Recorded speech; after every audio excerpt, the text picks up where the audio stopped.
for listening in, and I hope you enjoyed this. So as Johnny's just said, this is my second trip on Europa. It's a lovely ship. It was built and designed as a lightship on the River Elbe, just outside Hamburg, which means for those of you into boat design, she's very narrow for a square ship, which is causes a few problems in getting sails to fit. But anyway, um, so sorry, where was I? Right. So we started up here in Montevideo, which is in Uruguay, because the ship had just been sailed across from South Africa. And having listened to a couple of you chat before the meeting about having your boats out of the water, Europa had the unfortunate occurrence that when she was in dry dock in South Africa having her annual maintenance, she fell over, which did a significant amount of damage, which had to be repaired, which postponed her whole Northern Hemisphere season. But luckily, she was back in time for this Southern Hemisphere season. So they sailed her across to Montevideo. And so we sailed then basically down to the Falklands. We then headed east to South Georgia. We then came down here into the Weddell Sea. We popped around the other side of the peninsula, and then we sailed back across the Drake Peninsula, the Drake Passage rather, to Ushuaia. And you can see that all tracked out on our GPS trail there. So we did something like 4,500 miles in total. There's a little bit of confusion about exactly what Antarctica is.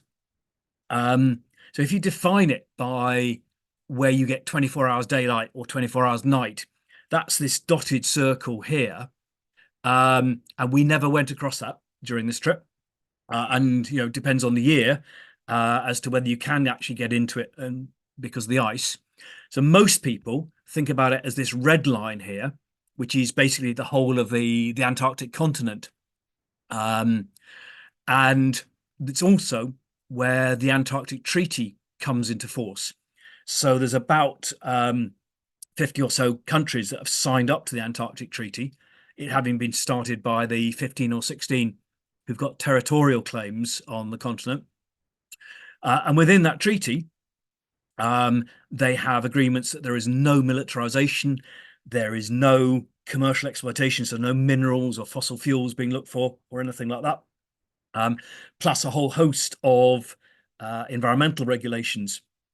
And within that, in terms of the cruise ships, there's an organization called IATO, the International Association of Antarctic Tourist Operators, and they regulate very closely what cruise ships can do, and trying to keep it so that you're never crowded out. So there's only one cruise ship allowed in one location at one time. And then there is this wobbly blue line around here, which is the Antarctic Convergence, which is more of a geographical, biological interface. So here, this is the continent here, and this cold, fresh water melting off the ice sinks down to the bottom here. Up here, you've got the warmer, relatively, waters coming out of the Atlantic and the Pacific and so on. And where they meet here is where you get a circulation, so that it brings up lots and lots of nutrients from the bottom. And that's some of the richest waters on the planet. And you can see over here some of the, if you like, satellite pictures of the krill blooms that there were off the Falklands at the same time, roughly, as we were there. And these ships down here are basically hunting. Well, they're not hunting, they are hoovering up the krill from the sea. And they're then processed into cattle food, things like crab sticks and things like that. And there's some concern about whether they're taking too much of the krill, which in turn is going to take out the bottom of the food web, which is supporting everything else that people like about the Antarctic, the whales, the penguins, and so on and so forth. So that Antarctic convergence is quite important to the nature of the life that lives in the Antarctic. So this trip I went on was called the Scotia Arc trip, basically because we were traveling, roughly speaking, on this line here. Here's the Scotia Sea, and you can see Falkland, South Georgia, and so on. And as South America pulled away from the Antarctic with the continental plates, there's another plate sat in here that was moving to the east, So you can see here on this diagram, this plate here, whoops, sorry, go back picture. This plate here is still moving to the east. And so it dragged these islands across here. And so you got this curve of islands. And in particular down here, the South Sandwich Islands are actively volcanic. Well, to be honest, there's actually active volcanoes all over the place. Deception Island is another example over here. The anomaly in that, though, is the Falklands traveled from South Africa. I can't remember the number of hundreds of thousands of years ago, or even millions. So it's not part of this Scotia arc. So what about sailing this ship? As you can see down the bottom here, that's the full set of sails. Although actually they sometimes put out sails to the side of those square sails, it's called stun sails. But for our journey, because we're likely to hit big winds, which we did, they struck the topmast here, which would have flown the royals right at the top there. So those, sorry, the sky sails, which were not on board at the time. But we've got 5 square masts on each of the 2 front masts. And then we've got a whole host of triangular sails, but notably the mizzen at the back here. And this was the picture we were presented with in our sort of welcome pack. So every one of these dots here represents one of these points here where the ropes come down and are cleated off. And this particular rack here represents this rack of pins here. And essentially they all control the front square sails. So on a square sail here, it's normally lashed up when it's not in use. So first thing you'll do is actually climb the mast, get out on the yards, undo the sail, undo the ties, so the sail is free to come down. But it won't just fall down on its own. It needs where's me go? There we go. We need ropes to actually pull it out, the clew lines. And we also need sheets to control the tightness of it. And then if we want to put it away again, we've actually got diagonal lines that pull it back up there, and we've got lines here. So we've got bunt lines and clew lines there as well. So you've actually got a lot more string on one sail than you have on a modern triangular sail. And when we were first on board, you can imagine, sorry, we're going to set the topgallants on the foremast. Right, we need hands on the bunt lines, clew lines, sheets, halyards, etc. We're all looking like scared rabbits, being pushed and pulled a little bit to the right place. Slowly but surely, because we were on board for 7 weeks, we got to know exactly where we should be going. So there were 50 of us all together on board, 33 of us who were paying for the privilege, and those 33 were split up into 3 watches, and we were doing a watch system where we were 4 hours on and 8 hours off, although every day we put in a couple of dog watches so that you didn't have the same watches all the time. And during that watch, the 11 of us were responsible for steering the ship, not making the navigational decisions, but steering, using this lovely old steering wheel here and a decent old-fashioned compass here. Responsible for keeping watch. It's obviously a legal responsibility to keep a watch, but as we got down in amongst the ice, it was even more important because these, if you can see in the background here, reasonably big icebergs there are not a problem. You can see them easily, and they even show up on the radar. It's the small kind of 2 or 3 meter size ones that are likely to get very close to you before you see them, and then you have to duck and dive pretty quickly to avoid them because they're big enough to make significant damage if you were to hit them. So you may have been doing some counting. So there's basically 2 of us on steering, 2 of us on lockout, which leaves 7 left over. Some of the time we'll be sitting around drinking coffee, making conversation, but obviously there's a lot of sail handling to do as well. So just as you've sat down thinking about to have a cup of tea, there'd become a shout, right, okay, we need to sheet in, or we need to get the braces and haul the yards round, or whatever it happens to be. So it was quite full on sometimes. Equally, sometimes you could have quite a quiet watch. So what about life on board? Well, let's start in my bedroom. So here, this is my cabin. That's my bunk. So there's 6 bunks in this cabin, although we were actually only 5 of us on board, 5 of us on our cabin, sorry. She had a bit of extra space to put bags. There's a little ensuite shower in there, which is quite fun because you'll all know that when you're leaning to one side, it's quite difficult to stand up, let alone naked in a showery, soapy water thing with the shower water not even hitting you because it's going at 45 degrees across the shower cabinet. Still, it was fun. Um, and you'll also notice this little cartoon that was in the heads, suggesting that gentlemen should not stand up and try and point and aim when they're going to the loo. It's far better if you sit down. Um, I mentioned there were 17 people who are not paying for the privilege. And obviously you've got a captain, you've got a mate, you've got we had a couple of cooks. So this is the galley here, and they produce fantastic food for us day in and day out. So this is a typical lunch, which is a kind of buffet style thing. We had a couple of engineers. This is one of them on his birthday. They put the flags out and had a big birthday cake every day. There was a birthday. So that was Niels, one of the 2 engineers. We had a doctor on board. We had 3 guides. So this is Geordie, who was our main guide. Brilliant man. And this is we had an art teacher on board, one of the paying guests. And she does a different cartoon every day, and you can see we're getting close to Christmas from the date here. But we only got 3 laundries in the trip because the washing machines don't like operating when the ship's bouncing around. So we basically had a laundry when we got to the Falklands, a laundry in South Georgia, and a laundry in the Weddell Sea. But I love this idea of the penguin actually taking its coat off and getting it washed. So let's go on with the voyage. This is the docks in Montevideo. Some of the people here are the crew who'd just brought the ship over from South Africa, who'd seeing us off. This is the pilot leaving us, having guided us out of Montevideo, which frankly wasn't very difficult. But anyway, he got paid for the privilege.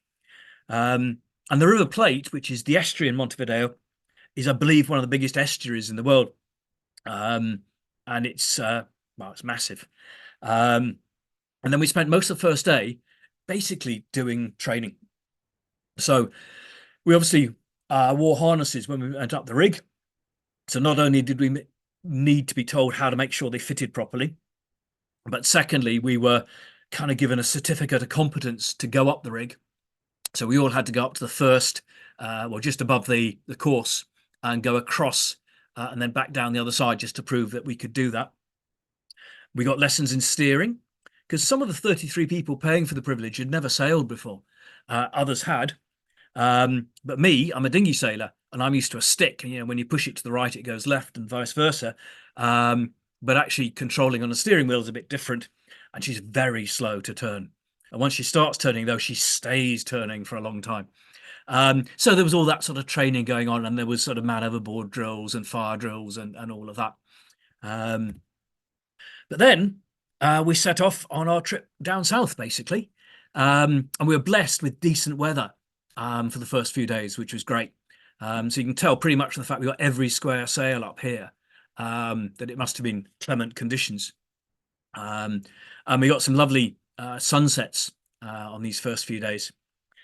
We stayed relatively close to the coast of Brazil, and then Argentina rather, because there's a north flowing Falklands current, and if we went out too deep, almost off the continental shelf, would have hit that, which would have slowed us down. And she's not a fast ship, in average conditions, she's doing about 5 knots. But we did have one fantastic night, and even some of the crew have been out sailing around the world lots of times and never seen so much phosphorescence at once. And it was just fabulous. Loads of it just stayed watching it. It was like watching flames and a fire. It was fabulous. And we began to settle down to life on board, which, varied from peeling spuds to pulling on ropes. And my view of this screen has a load of you sitting on top there. There's actually 8 people pulling on this rope. This is the biggest yard that we have to hoist there. And it does help if you have a lot of people on it. But also we started to get the people who began to suffer. So the yellow buckets are synonymous with seasick. And this lady was about the second worst seasick person on board. There's one other lady who basically was seasick for the whole voyage, apart from when we were doing our, when we were in the islands and landing and things.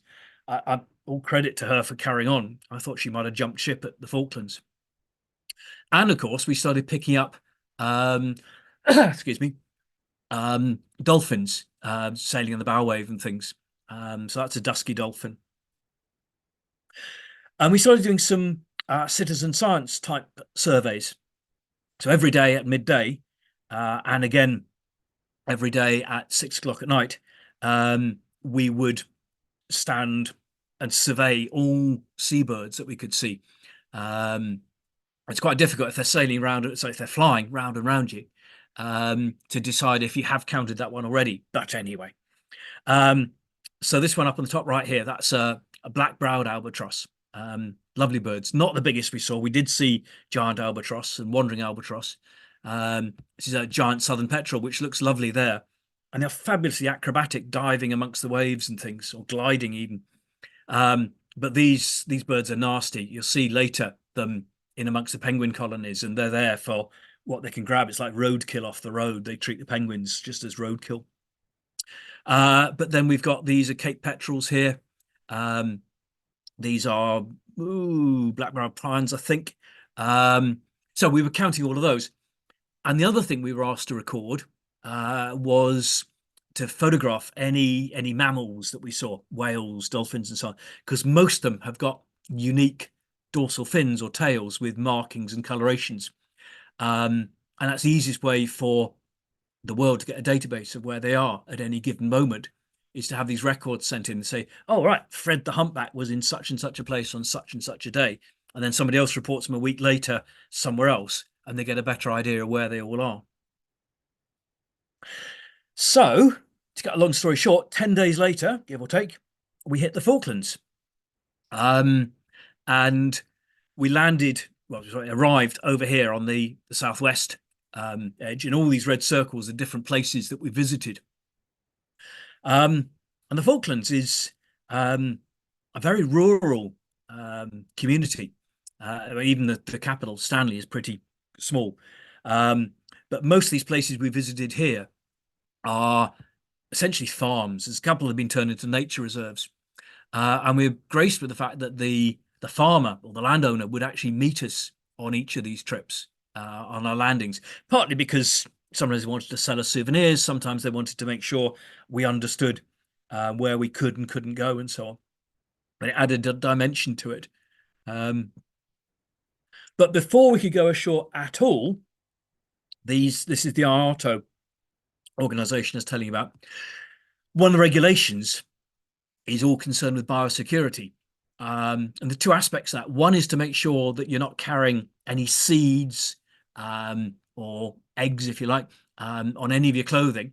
So here you can see people literally picking away at the Velcro on their waterproofs. And we hoovered the insides of rucksacks and things like that and had to have them all inspected. But also, and you'll have picked up this on the news more recently, that avian flu has hit the southern hemisphere, or southern Antarctic. And so really keen that after every trip that we would rinse our boots and pick out any grit in amongst the treads in disinfectant to avoid carrying anything from one site to another. This is our first landing place here on New Ireland. And this is our first nesting colony that we visited. So you've got here, these are Antarctic or imperial cormorants. This lovely coloration, this bright blue eye and this lovely orange, I don't know what it is, nostril, if you like. And they're really busy nesting. We were down there at a perfect time for the nesting season. And we saw various stages, eggs and or chicks. But this is a skua here, an Antarctic skua, who's just keeping a beady eye. The moment a parent's eye is distracted, then they dive in, they grab an egg or grab a chick. And this was another colony, we visited another site, and these are all these black-browed albatross here, in this colony here. And then down here, you can see the black brow here, and there's a pair greeting each other. So as one would come in to replace the other one on the nest, they'd do this beak clashing bit. And this is another predator. This is a striated caracara. Again, keeping an eye open all the time for the opportunity to grab a chick, grab an egg or something. Unlike sea stacks everywhere or ice or cliffs on the sea, they make perfect breeding sites for seabirds. All these cliffs here on the left were stacked full of breeding birds. So we started seeing our penguins. So this is a Gentoo penguin. This bright orange beak is a giveaway for a Gentoo penguin. And you can see here, there's two little chicks. They must be very recently hatched. Then you've got these ones with a pale yellow eyebrows. And these are rock hopper penguins. And then you've got this one here, which has got brighter yellow and much more flamboyant eyebrows, which is a macaroni penguin. And then here you've got the Humboldt penguin, and that lives in burrows under the ground. There are no land predators like foxes or cats, so it's quite a safe way of nesting underground there, because you get away from the aerial predators.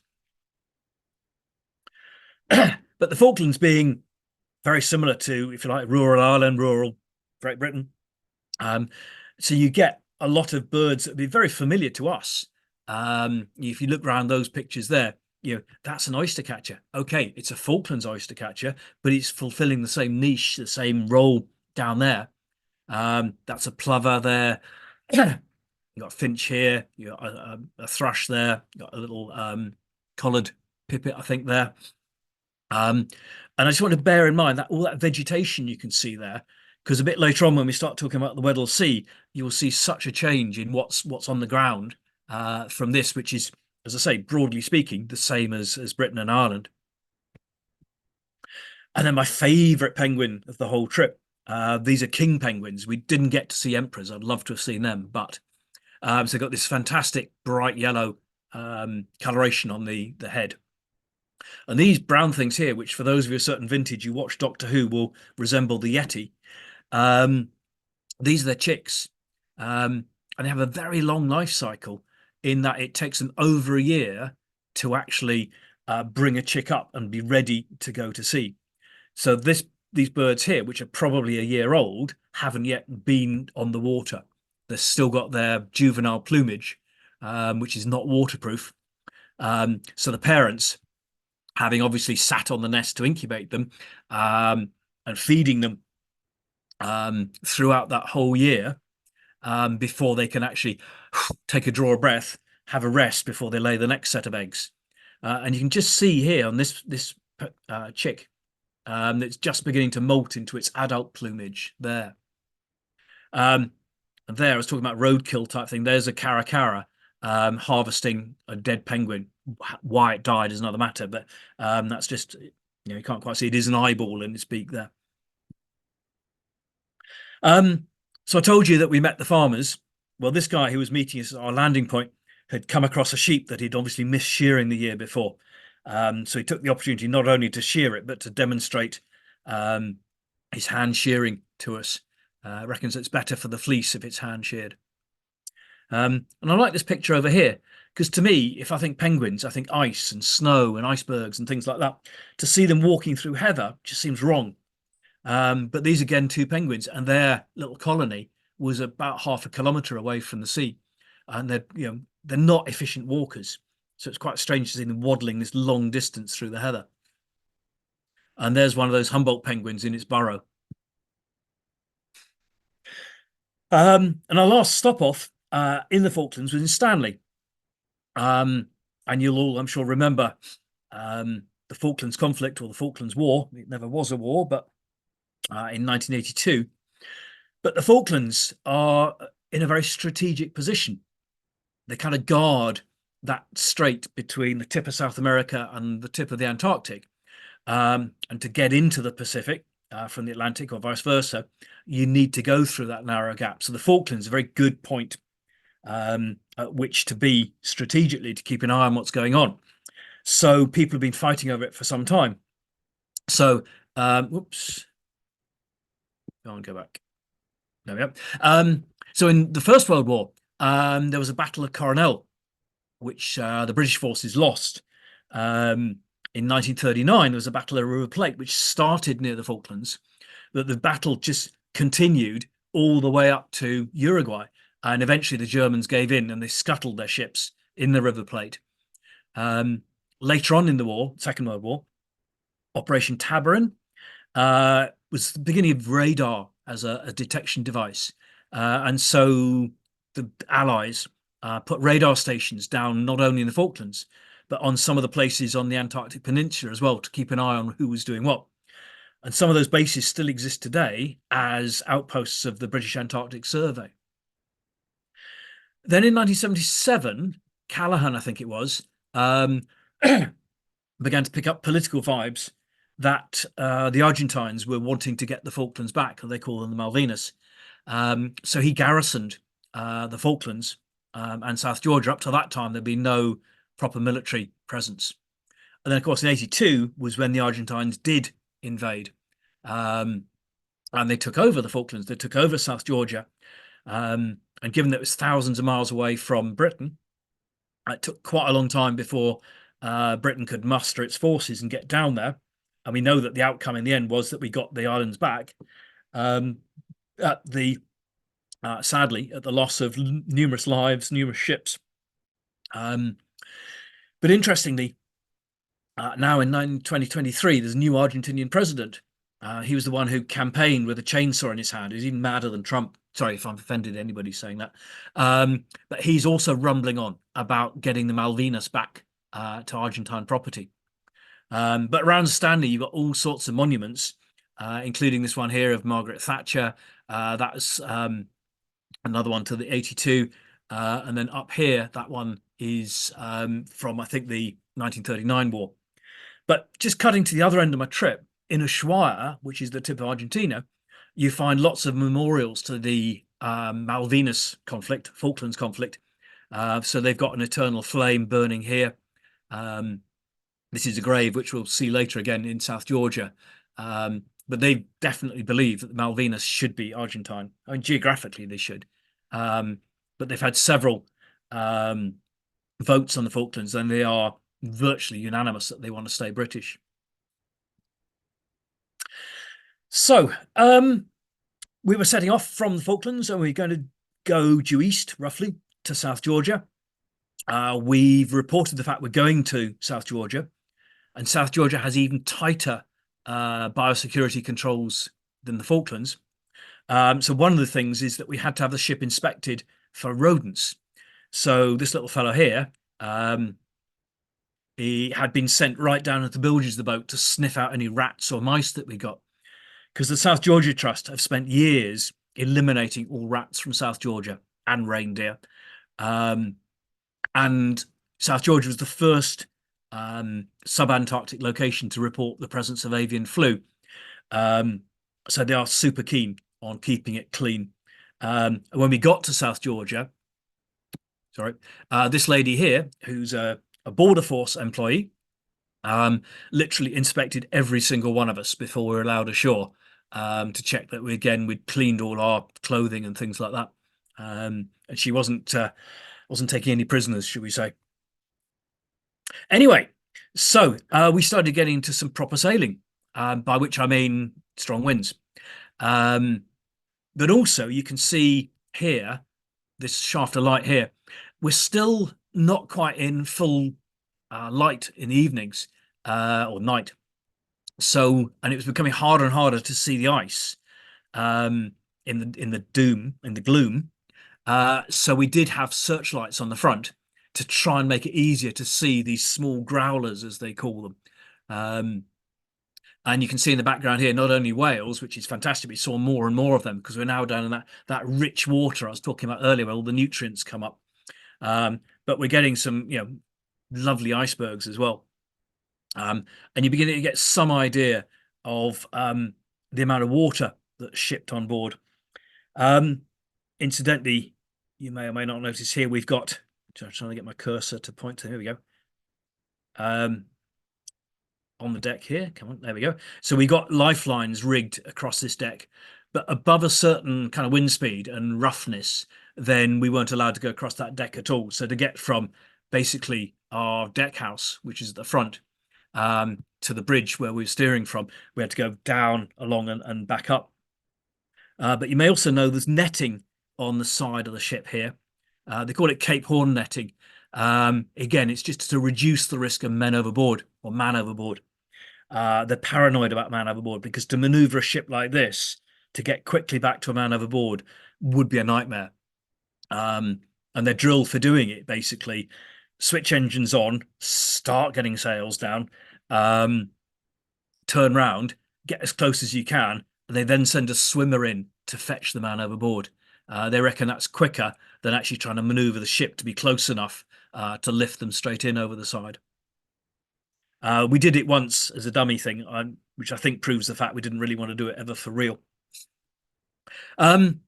This is a real outpost of South Georgia. It's called Shag Rocks because you see how white it is. That's basically cormorant poo. And they're just volcanic upwellings just off the west side of South Georgia.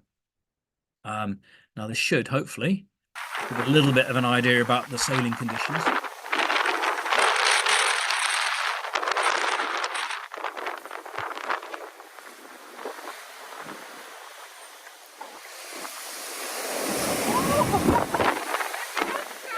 Yeah, big.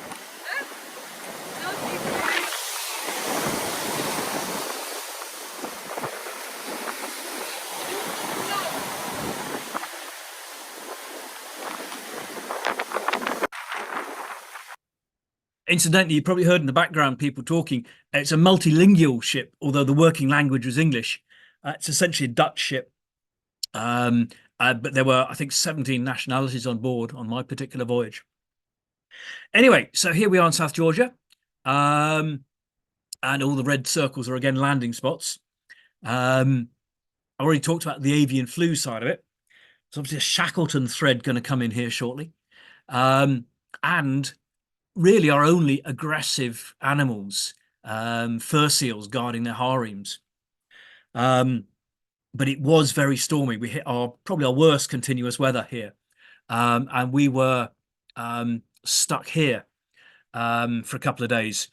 Variety of issues. Yes, there was a force 10, which the ship can handle, but you've got the addition of the katabatic winds because you've got big ice caps and mountains, and when the wind comes over the top, it just dumps straight down, which kind of exacerbates the force of the wind. So there was one day when we were literally just steaming around. We had at one stage got 200 meters of chain out, and we were still dragging. So you get some idea of the wind force. So the skipper decided the best thing to do was hoik the anchor back in and actually just steam round for the day. And all credit to them that just did that all day. And luckily the wind lessened and we could get on with our trip after that. So fur seals are in the middle of their breeding season as well.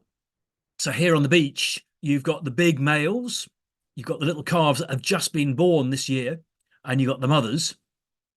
And as soon as the mothers are given birth, they come back into breeding season. So these little calves are being weaned. The mothers are just about to be ripe for the males to have their wicked way with them. But the big males want to have as many wicked ways, if you like, as many females as they can. So they try and dominate as big a harem as they can. But obviously, if you're another male and you haven't got a harem, you want to get in. So you get some quite big vicious fights. So you can see some of the damage from the fights here on a couple of males that have probably not survived. Well, they've survived, but they've had to retreat. And the males tend to treat us as rivals. So the guides were carrying sticks, not to smack the fur seals around the head, but just to kind of make sure they kept their distance. But you can imagine on a beach like this, to actually find a landing spot where you're not going to disturb the wildlife, it's really difficult. So sometimes the guides would have to search around quite a bit to find a bit of beach that was empty enough to pretend that we were keeping in the IATA regulations. We're not allowed closer than 5 meters to any seals. But we managed it most of the time. There was a lot of whaling and sealing both in South Georgia and further down into the Antarctic. And this is one of many abandoned whaling stations, which are almost all of them completely out of bounds because they used a lot of asbestos in those days for insulation. So these boilers here, where they used to boil up the blubber, would have been well insulated. That asbestos is not contained any longer because of the passage of time. So we were up on the hillside behind. But it must have been a rough life. You can see here there's a little graveyard, and every whaling station we went to had a little graveyard near it. People would have had accidents hunting, but also accidents in amongst the machinery, presumably. Incidentally, that cartoon there relates to our anchor dragging, and our art teacher decided that octopus was trying to help us. So, Shackleton, I was talking to one of you before we started about the project to perhaps build a replica of Shackleton, which would be great. And he's one of those great Victorian explorers, claimed as an Englishman, born in Ireland, I believe, and educated in London. But you'll know the story that Endurance sailed into the ice. They were a bit late because they had trouble with finance. It was a bad ice year. They got trapped in the ice. And the ice in the Weddell Sea here rotates clockwise. So once they were trapped, they kind of got spat out up here. But in the meantime, the ice moves all the time and it crushed the boat such that it sank and they had to abandon it. And so they then took the lifeboats or the working boats and had to drag them to the edge of the ice. They then sailed from where they actually went into the sea with the boats to Elephant Island, which is the nearest land, but was no use to them. It's totally uninhabited. And at that stage, Shackleton decided to split the party, and he took 7 men in the James Caird, and they did what's probably one of the most amazing voyages ever done. A small ship, really inadequately rigged, and they sailed 1,500 miles, sorry, 500 miles rather, to South Georgia. And they landed here in King Haakon Bay, which is on the wrong side. It's on the exposed side of South Georgia. All the whaling stations are on the relatively sheltered northeast side. So then 3 of them, Shackleton and 2 others, had to do this trek across all the way across here. None of this had been mapped at the time. They just knew there was lots of snow and mountains, and they came down into probably one of the only bays without a whaling station. So they had to climb back up from there and get across into Stromness, which is where they actually eventually made contact with the whaling station. And they were able to rescue the other guys who were over here fairly easily. But it took them many months before they could actually, A, get a ship, and secondly, work the weather to get back to Elephant Island to pick up those people. But they had survived. So he never lost a man. We were able to do the last part of that trek over here. So that's the last part into Stromness. So that was us doing the trek on a suitably manky day. And this is the remains of the whaling station that he came down to in Stromness. And if you know the story, you may know that this waterfall, Shackleton's waterfall, was completely frozen, and they used up the last rope they had with them to abseil down it. And if they'd come across any more encounters after that, they would have been stuffed. But they weren't. They survived.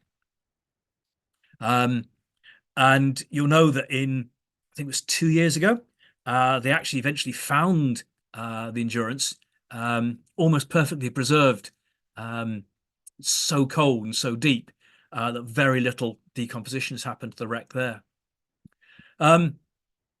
Shackleton was a failure in some ways. He, before Scott got to the South Pole, he almost got to the South Pole within a couple of 100 miles, but had to turn back. He was going to try and do this completely crossing the continent trip, which is when Endurance got crushed. And he was then coming down south again. And sadly, when he got near South Georgia, he had a heart attack and died. And they were going to take him back to England to bury him. But his wife somehow got a message to say, no, please take him back to South Georgia. He'd love to be buried down there. And this is his grave, which is that is his tombstone there. And that's become a tradition now that a tot of whiskey should be drunk. And you'll be pleased to hear it's Jameson's that was being drunk that day.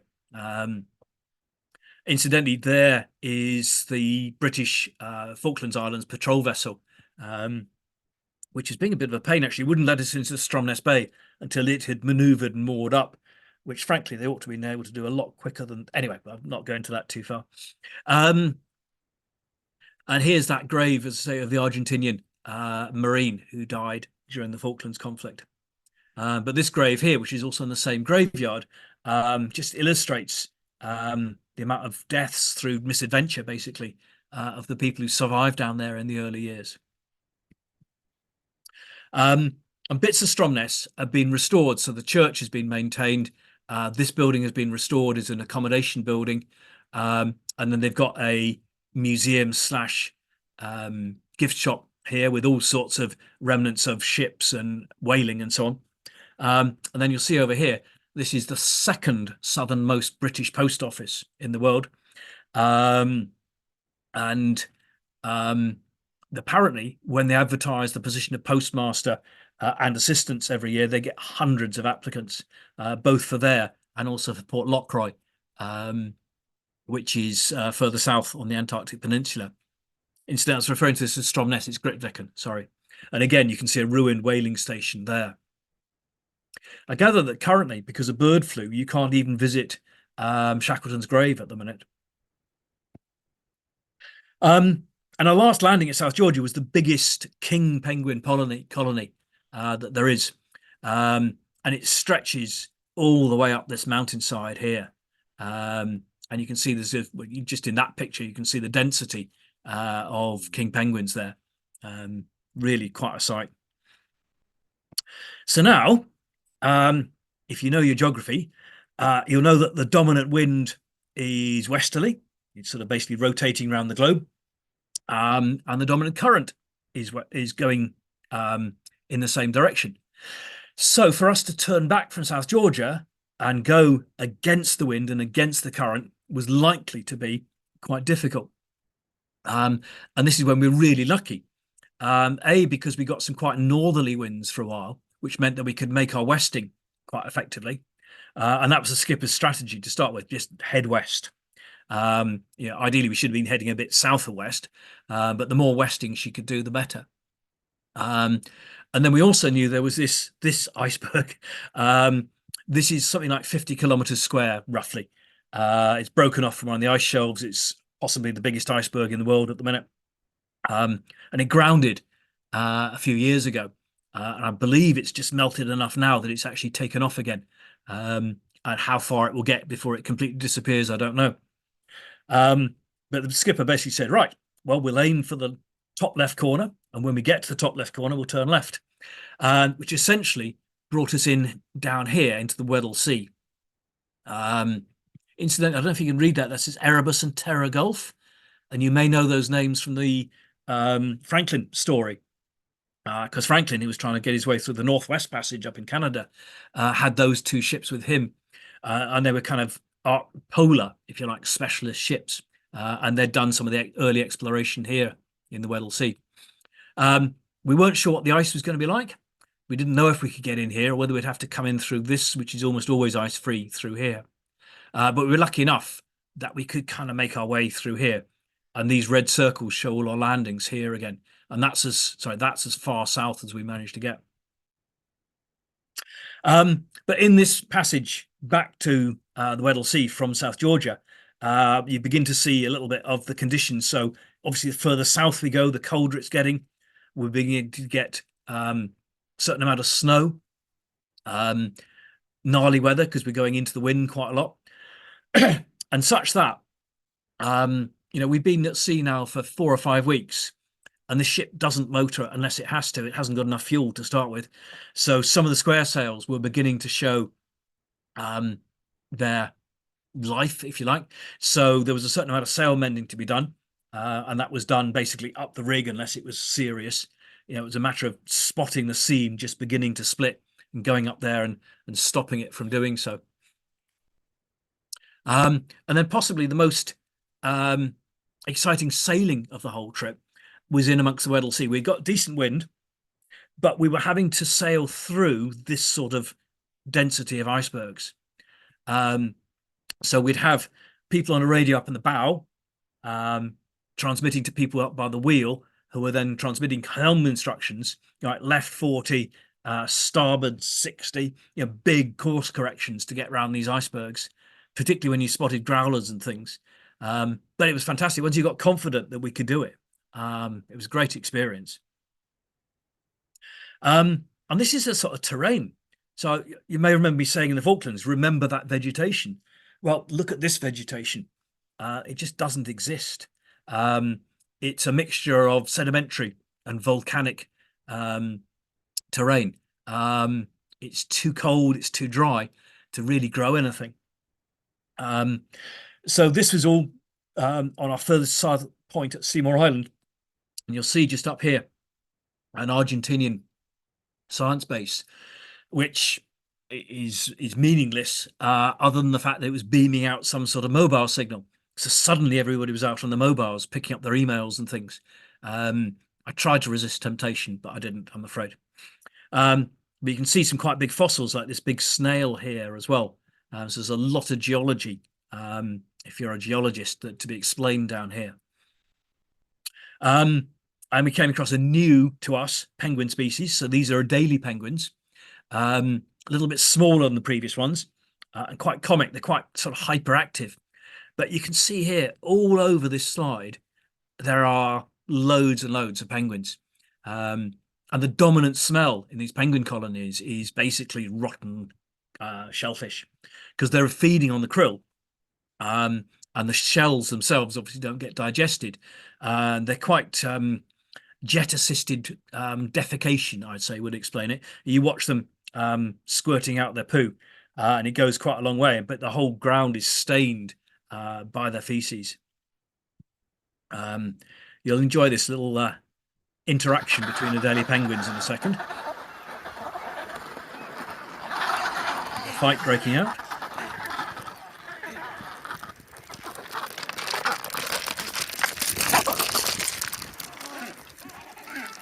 Quite what he'd done to upset the other one so much, I don't know. But there are numerous tales of survival in the Antarctic in the days pre-GPS, pre-radios, and so on. So very briefly, this guy, Nordenskjold, was a famous Norwegian explorer. And like they did in those days, basically a group would be landed on the continent with supplies for at least a year. The ship would retreat before getting iced in and would come back the next year and collect them. Unfortunately, this particular trip here, they got landed safely, but the ship on its way back to South America to wait to come back the next year, got shipwrecked. And all the sailors on board the ship landed on Powlett Island, which is a little mini volcanic island. So this water here, this is a flooded crater. And they had to build themselves a shelter. So that's the shelter. It survives to this day. And again, no one knew that they'd shipwrecked. No radio. So no one was very fast for at least a year. And then, no one still knows that anything's gone wrong. So it wasn't until 2 years later that a ship came down to investigate. And luckily, because there's so much food in the way of penguins and seals and things, they were able to survive and get rescued. And that's just another one of the survival stories down there. So these are some other views from various landings we made on the Weddell Sea. And here, for instance, you see one of the problems that sometimes the ice gets blown in between two islands and then it's kind of set solid. So this is Ross Island here at the top. And this was Vega Island here. And we'd love to have sailed around, but we couldn't get through that ice, for instance. Here you can see the difference between the windward side and the leeward side of this little peninsula. So the ice is piled up on this side, but it's completely clear on that side. So obviously we landed on that side in case you hadn't worked that out. But you can see here a little bit of green, basically because of snow melt. And one of the reasons that you don't get vegetation growing is because of a lack of water. Um, and then this. Um, this is, I think, was my best memory day of the whole trip. We'd done a landing in the morning, which was great. Lovely day. You can see what the weather was like from the blue sky and everything here, and you can see there was virtually no wind. So the skipper said, well, why don't we just go up to this fast ice here, solid ice, and we'll do some little zodiac tours. So you can see here the zodiacs. So we just crept along the edge. We're able to see penguins close up, leopard seals close up, and so on. The capacity of the zodiacs on board could only take half the passengers at once. So for me, I was booked in on the second trip. And in the meantime, we got a guided tour of the bowels of the ship. So the engines, the water making facilities, the dry stores, the freezers, the fridges, and so on, which we kind of deduced, but really had never seen any of at all. So this whole sort of underworld, which made for a fascinating little afternoon. Took the opportunity to go up the rig to get some nice photos. And then, just to cap it, there must have been a lot of food around because we found 2 pods of whales, one of 7, one of 5, and with a load of penguins feeding as well. And you can see how clear the water is because you can see this whale through the water. It's under the water here, whereas this one's just come up and that's its blow there, exhalation. So these are a variety of other people's photos because obviously can't be up the rig at the same time as level with the water there. But it was a fabulous day. So there's another little bit of video here. There we go. On that day. Hopefully you can hear some of the blows.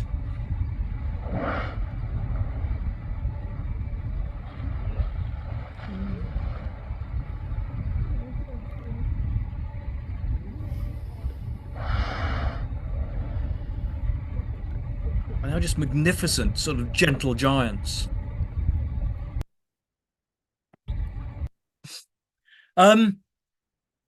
Just as an aside, when we left South Georgia, we were given some items to auction to raise money for the South Georgia Trust. So, for instance, a limited edition print here. But the item that took the most money was this ragged old sail. So that's the sail that had been flying at our masthead for the whole trip to date, hence why it's ragged. And it raised just over £900. And the last 2 in, one was our artist in residence, and the other one was a Swiss man on board who had made quite a lot of money out of COVID. He was one of the development team who, you remember those rectangular COVID tests we all used to do? So he was part of the team that got the patent on those. So he was fairly wealthy and he won the auction, unfortunately. But anyway, and indeed, the next day we even saw killer whales as well.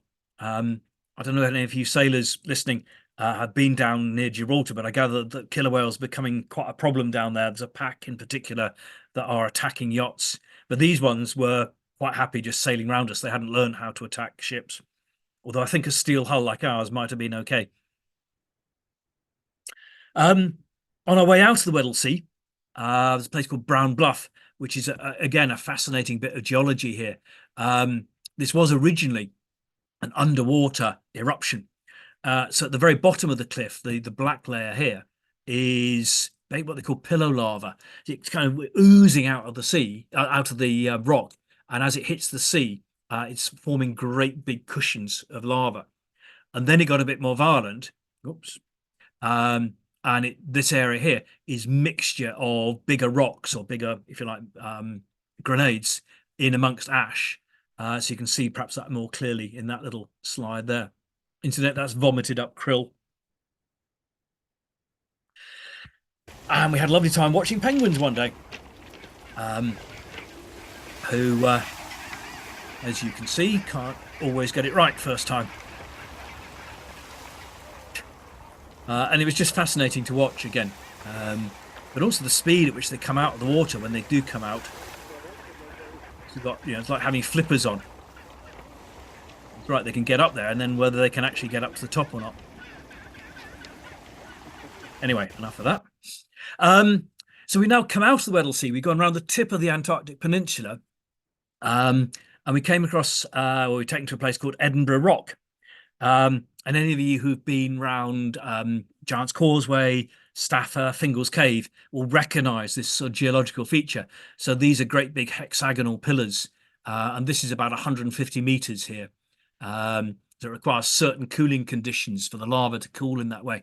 But it's absolutely vertical down, so we could almost get the bowsprit to touch the rock to get really close to it. And then we anchored near it at an island called Half Moon Bay. And we met our final penguin species of the trip. You can see why they're called chinstrap penguins from the little black line across them there. And you may notice from the fact I put a Christmas there, it also happened to be 24th of December. So some people celebrated by jumping in the sea to say they'd done a swim. This was a German guy who was always a bit of a poser. I'm not sure he went any deeper than that, but I think that got him the photo he wanted. In the meantime, I was showing my Royal Navy ensign here next to the Argentine Navy base. Not sure how well that would have gone down, but anyway. So we celebrated Christmas by having a barbecue on deck. This is another example of how large the freezers were on board, because some of these are antelope steaks that had been brought across from South Africa. And so some people have brought a little bit of dressing up materials here. And we're very blessed by having several musicians on board, both on the proper ship's crew and as guests. So a lot of music was made, which is great fun. And I'd gone to bed by the time this happened. But I just show you it because it still amazes me as to why this guy had the brain that thought of dressing up like this. And secondly, what on earth was he doing? It has to be said, a fair amount of booze had been taken on board by this stage of the evening. This is actually one of the ship's crew, a Romanian orphan, actually, now with a Canadian nationality. Anyway, I'll leave you to ponder over what that was about. And then to our final landing of the trip.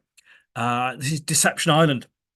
It's a big island and a big flooded volcanic crater. So you can see here the circle of the island, and it's been breached by the sea. And this is the entrance here. It's called Neptune's Bellows. It's quite narrow. It's about 200 meters wide, but there's a rock right in the middle of it. So the actual navigable channel is less than 100 meters, which makes for some fine navigation. But it had a big whaling station at it because it was so sheltered. And they actually did, rather than a lot of the whaling, which involved factory ships, here the whales and things were dealt with on the shore. But it's still actively volcanic.